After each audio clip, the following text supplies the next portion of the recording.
Network News.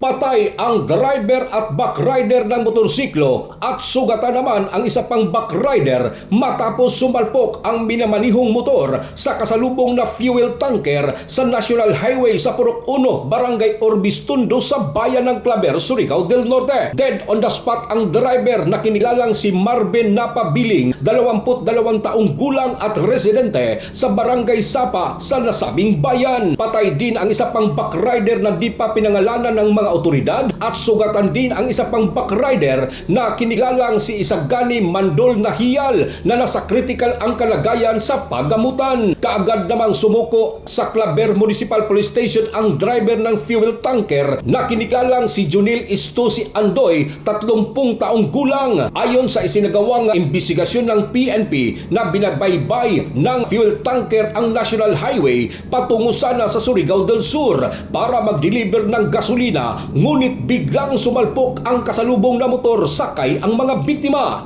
Sa lakas ng impact, tumilapon ang driver at backrider dahilan ng kanilang pagkamatay. Isa ilalim pa sa post-mortem examination ang bangkay ng dalawang namatay habang nahaharap sa kasong reckless imprudence resulting to double homicide at physical injury ang driver ng fuel tanker na nasa kustodiya ngayon ng Claver Municipal Police Station. Mula dito sa RMN DXRS Surigao, ito inyong radyoman Gerson Galotera Fuentes, Tatak RMN. RMN Network News.